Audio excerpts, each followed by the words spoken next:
Welcome to Omega India TV news. JNTU university 13వ స్నాతకోత్సవం ఈ నెల 3వ తేదీన మధ్యాహ్నం 2 గంటలకు నిర్వహించనున్నట్లు జేఎన్టీయూ ఉపకులపతి టి కిషన్ కుమార్ రెడ్డి వెల్లడించారు.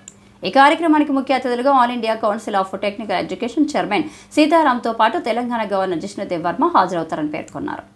దీనిలో భాగంగా ఏఐసిటిఈ చైర్మన్ టీజీ సీతారాంకు గౌరవ డాక్టరేట్ ప్రదానం చేయనున్నారని వెల్లడించారు. ఈ విద్యా సంవత్సరానికి గాను 74 మంది విద్యార్థులకు గోల్డ్ మెడల్స్తో పాటు 13,063 విద్యార్థులకు పీజీ, 77,559 మంది విద్యార్థులకు డిగ్రీలను ప్రదానం చేయనున్నారు. యూనివర్సిటీలో ఉత్తమ ప్రతిభ కనబరిచిన 20 మంది విద్యార్థులకు గోల్డ్ మెడల్స్ ప్రదానం చేస్తారు. ఈ కార్యక్రమానికి అన్ని ఏర్పాట్లు చేశామని ఆయన వెల్లడించారు. ఈ కార్యక్రమంలో JNTU registrar Venkateswara Rao, rector Vijay Kumar Reddy పాల్గొన్నారు.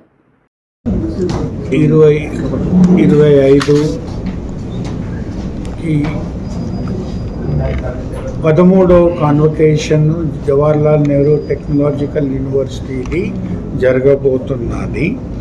జేఎన్టీయూ ఆడిటోరియంలో honourable governor and chancellor of the university Shri Jishnu Dev Varma గారి ఆధ్వర్యంలో ఈ కాన్వకేషన్ జరుగుతుంది. ప్రొసీడింగ్స్ కూడా ఆయననే చేయిస్తారు.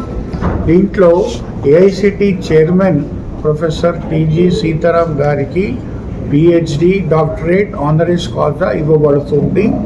ఆయన చీఫ్ గెస్ట్గా ఆయన మెసేజ్ కూడా ఇస్తారు.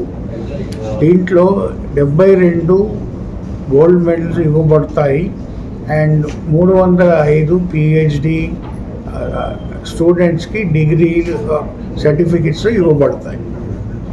Okay sir. 13th convocation day after tomorrow, that is 3rd June 2025 at 2 p.m. at Jawaharlal Nehru Auditorium in the campus. The Honorable Governor of Telangana and Chancellor of the University, Sri Jishnudev Verma ji, has given consent to grace the occasion and to conduct the 13th convocation proceedings. Professor T.G. Sitaram, Chairman, All India Council for Technical Education, New Delhi, is the chief guest. The degree of honoris causa will be conferred upon Professor T.G. Sitaram.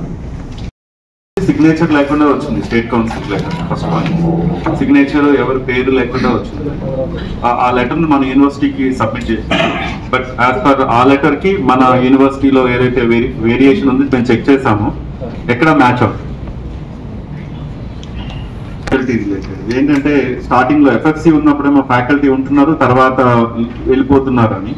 అది కూడా మనకు సంబంధించిన విషయం కాదు. ఎందుకంటే minimum of attendance biometric ఉంటుంది. Biometric matching లేకపోతే ఆ కాలేజెస్ మనం ఇన్స్ట్రక్షన్ ఇస్తున్నాము క్లియర్ గా, యాక్షన్ విల్ బి ఇనిషియేటెడ్.